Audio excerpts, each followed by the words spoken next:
Hello everyone, तीसरा हो गया गेट यार 152। तो यार आज हम बात करेंगे, जैसे तुम्हारी गेट की जर्नी होती है ना यार, प्रिपरेशन की पूरे 1 साल 1.5 साल की। तो इस पूरे टाइम में कैसे तुम मोटिवेटेड रहोगे कॉन्स्टेंटली ना, मतलब कंसिस्टेंट रहना सबसे इम्पोर्टेंट चीज़ है ना।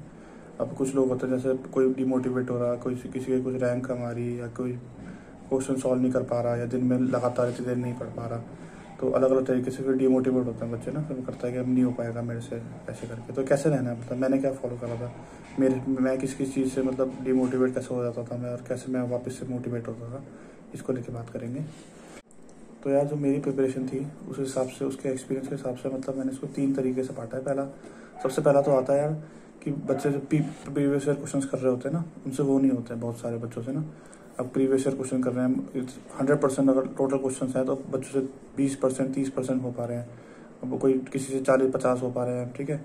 मतलब तुम करीब 30-40 कर रहे हो, तुम्हारा दोस्त 50-60% कर ले रहा है। तो तुम्हें ऐसा लगता है ये ज़्यादा कर रहा है, मैं कम कर रहा हूँ, शायद मैं बेकार हूँ पढ़ाई में और ये ज़्यादा बढ़िया है, ऐसे करके ना। अगर जो तुम्हारा दूसरा या तीसरी बार है प्रीवियस ईयर क्वेश्चन, ठीक है, और फिर भी तुम्हारे से 30-40% ही हो पा रहे हैं, तब तो डरने की बात है यार। लेकिन अगर तुम्हारा फर्स्ट अटेम्प्ट है अभी प्रीवियस ईयर क्वेश्चन में ना, और फिर तुम्हारे पे केवल 50-60% ही क्वेश्चन हो पा रहे हैं, तो ये नॉर्मल बात है, ठीक है। इसमें डरने की बात नहीं है। जो फर्स्ट अटेम्प्ट में होता है ना, सबके साथ होएगा, केवल तुम ही ऐसे नहीं हो कि जिससे केवल 40-50% हो पा रहे हैं क्वेश्चन ना प्रीवियस ईयर। काफ़ी ज़्यादातर बच्चे ऐसे होते हैं जिनको प्रीवियस ईयर पहले अटेम्प्ट में 40-50% 60% तक ही हो पाते हैं, ठीक है। तो ऐसा नहीं है कि मतलब तुमने ये सोच लिया कि तुम्हारे दोस्त के ज़्यादा आ रही है, इसने क्या पता उसने तो तुमसे पहले वो सब्जेक्ट पढ़ रखा हो, या फिर उसने प्रीवियस ईयर पहले कर रखे हो। तो इसमें ऐसा डरने की बात नहीं है। और दूसरी बात यह है कि previous year question subject to subject vary करते हैं, ठीक है। ऐसा नहीं है कि जैसे अगर तुमने डीएस के पहले प्रीवियस ईयर क्वेश्चन करे, जैसे मेरे साथ हुआ था, मैंने पहले डीएस के प्रीवियस ईयर क्वेश्चन करे थे। डीएस के तो मेरे से आसानी से 60-70% प्रीवियस ईयर क्वेश्चन पहली बारी में हो गए थे, ठीक है। लेकिन उसके सेकंड नंबर पे मैंने कंप्यूटर ऑर्गेनाइजेशन के प्रीवियस ईयर क्वेश्चन लगाए, और उसमें मेरे पे 30 से 40% भी नहीं हो पाए। तो मुझे ऐसा लगा कि यार मैंने तो शायद पहली बारी में शायद तुक्का लग गया हो या डीएस में, और इसमें तो मेरी हालत ख़राब हो रही है सीओए में। तो यार ये गलती मेरी क्या थी कि इन दोनों को कंपेयर करने का सब्जेक्ट नहीं है ना। जैसे तो मैं पुरानी वीडियोस में बता रखा है कि कौन सा मीडियम लेवल सब्जेक्ट है, हार्ड लेवल और ईजी लेवल है। अब डीएस ईजी लेवल सब्जेक्ट तुम बोल सकते हो, और सीओए सबसे टफ लेवल सब्जेक्ट्स में है।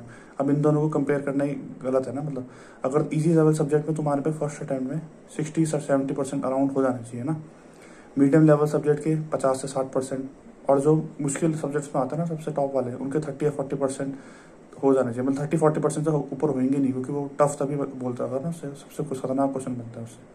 अगर इतने बन रहे हैं यार तुम्हारे, तो इससे आगे टेंशन लेने की जरूरत नहीं है। ऐसा नहीं है कि डिमोटिवेट हो जाओ कि मेरे से हो नहीं रहे।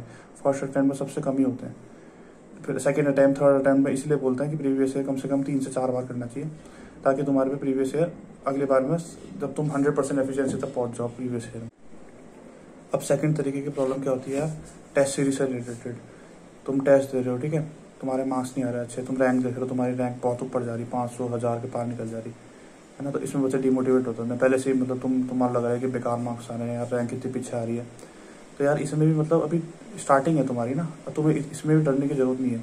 अब पहली बात क्या है, सिंगल लेवल टेस्ट ज़्यादातर कैसे बनते हैं। सिंगल लेवल टेस्ट अगर तुम समझ लो किसी इंस्टीट्यूट की टेस्ट सीरीज दे रहे हो, समझ लो मेडीजी की टेस्ट सीरीज दे रहे हो, ठीक है। तो सिंगल लेवल टेस्ट मेडीजी के कैसे होंगे, जो उन्होंने सब्जेक्ट पढ़ाए होंगे ना, और जिस तरीके से उन्होंने पढ़ाए होंगे उसी पे बेस्ड सिंगल लेवल टेस्ट होंगे उन पे। मतलब जो छोटे छोटे से टॉपिक भी होंगे ना, वो उन्होंने जिस तरीके से पढ़ा रखा उसी का सिंगल लेवल टेस्ट वो लॉन्च करते हैं। जैसे समझ लो मेडीजी में भी टीओसी चल रहा है, तो वो टीओसी का सिंगल लेवल टेस्ट देंगे, और वहाँ के बच्चे उन्होंने अभी अभी पढ़ा हुआ ताज़ा ताज़ा उसे ना, तो वो बढ़िया से दे देंगे, और उन्होंने जो अपने तरीके से पढ़ा रखा उस तरीके के क्वेश्चन बनेंगे। अब तुम एस का दोगे तो एस का टीओसी का टेस्ट जो जिस तरीके से उन लोगों ने पढ़ाया वो उस तरीके से देंगे। तो सिंगल लेवल टेस्ट में क्या होगा, जो उनके इंस्टीट्यूट के बच्चे होंगे ना, उनकी पक्का रैंक आगे जाएगी थोड़ी सी तुम्हारे हिसाब से, क्योंकि उन्होंने उन तरीके से पढ़ रखा और तुमने नॉर्मल जनरल तरीके से पढ़ रखा है, ठीक है। तो सिंगल लेवल टेस्ट में यार डरने की जरूरत नहीं, तुम अपने मार्क्स से फोकस रखो सिंगल लेवल टेस्ट में। मार्क्स तुम्हारे मतलब एक टारगेट लेके चलो कि इतने मार्क्स तो आने चाहिए, मार्क्स ऊपर आ गए कोई ठीक, तो क्योंकि बाकी बच्चों के तो जाएंगे यार अपन ना, जो उनके इंस्टीट्यूट के। लेकिन जब टेस्ट बढ़ेगा ना, जब तुम 1.5 घंटे वाला टेस्ट दोगे या 3 घंटे वाला टेस्ट दोगे, उसमें असलियत पता चलेगी, ठीक है। उसमें पता चलेगा कि तुम्हारी कितनी रैंक आ रही है। अगर उसमें अच्छी रैंक आ रही है तब डरने की जरूरत नहीं है। जैसे अब कभी कभी जब जैसे तुम टेस्ट दोगे ना मेडीजी के, तो मेडीजी में प्रॉब्लम नहीं, मतलब ऐसा रहता है कि बड़े बड़े टेस्ट होते हैं ना, कुछ बहुत ज़्यादा तगड़े होंगे, मतलब तुम्हारे पे 60-65 मार्क्स आएंगे, और कुछ बहुत ईजी होंगे, जिसमें 70-80 भी चले जाएंगे मार्क्स ना। अब जैसे तुम फुल लेवल टेस्ट दे रहे हो, ठीक है, अब तुम्हारे पे एकदम से कभी 90-70-80 मार्क्स आ गए और एकदम से तुम्हारे पे 60 मार्क्स आ गए, तो इसमें डिमोटिवेट होने की जरूरत नहीं है। उन्होंने जानबूझ के, मेडी से जानबूझ के ऐसे क्वेश्चन बनाता है, टफ से टफ डालेगा ना, ताकि बच्चों की बहुत हालत खराब हो जाए। वो जानबूझ के ऐसे करता है ताकि तुम्हें ऐसा ना लगे कि तुम्हें सब कुछ आ चुका है। वो तुम्हें हमेशा ऐसे फील कराएंगे कि तुम्हारे पे अभी भी कमी है और अभी भी तुम्हें मेहनत करने की जरूरत है और तुम मेहनत अपनी रोको ना। तो जानबूझ के उनका स्टाइल है ताकि तुम मेहनत करते रहो और पीछे मत वो ऐसा मत समझो कि मेरे को सब कुछ आ गया और मेरे को इससे आगे जरूरत नहीं है। अपनी और बाद में अपनी रैंक पे फोकस करना। जैसे अगर टेस्ट ईजी है तो ऐसा नहीं कि तुम्हारे 70-80 आएंगे, सबके 70-80 से ऊपर आएंगे आराम से, फिर वहाँ पर अपनी रैंक पे फोकस करना। अब तुम्हारे अगर टेस्ट बहुत ज़्यादा मुश्किल बना है तो ऐसा नहीं कि तुम्हारे 60-65 आएंगे, सबके 60-65 की रेंज में आएंगे।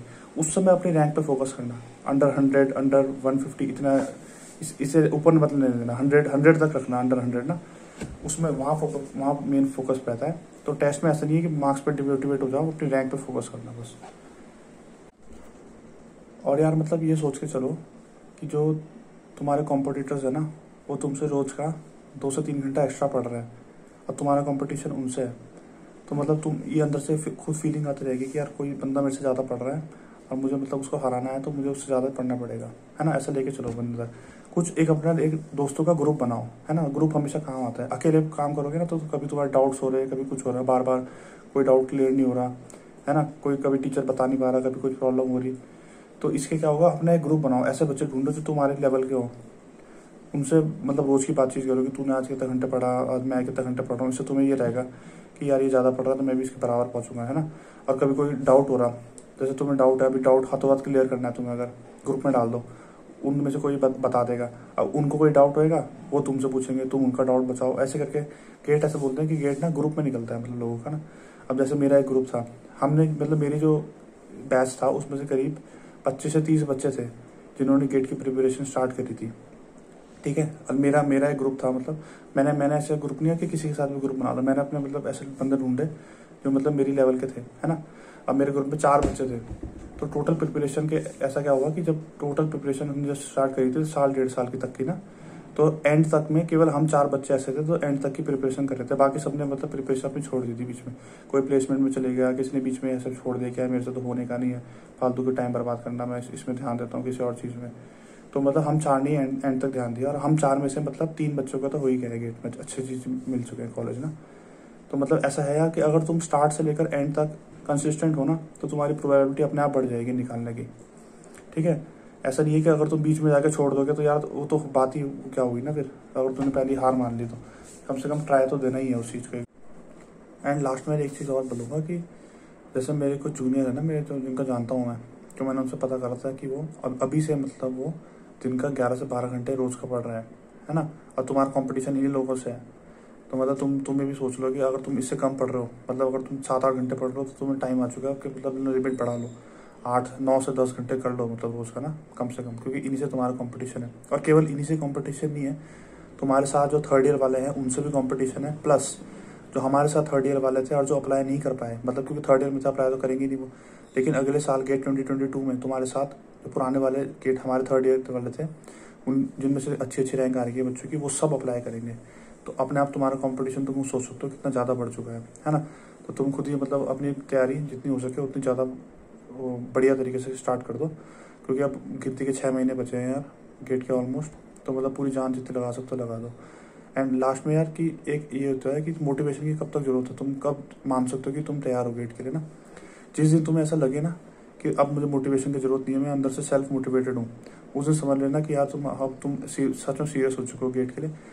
मतलब जैसे मेरे को एंड में गेट के कुछ एंड आखिरी टाइम आते आते ऐसा हो चुका था कि यार मेरे को यार कोई वीडियो देखने की जरूरत नहीं है मोटिवेशन के लिए, मैं खुद मोटिवेटेड हूँ इतना, और मैं मतलब पढ़ सकता हूँ आराम से जितने देर हो सके, अब निकाल के रहूँगा गेट ना। जब जिस दिन तुम ऐसे अंदर फीलिंग आए ना कि तुम सेल्फ मोटिवेटेड हो, उस दिन समझ लेना कि यार बस अब तुम तैयार हो अच्छे तरीके से गेट के लिए। तो यार इतना ही वीडियो में, थैंक यू। लाइक कर देना वीडियो, चैनल को सब्सक्राइब कर देना, थैंक यू।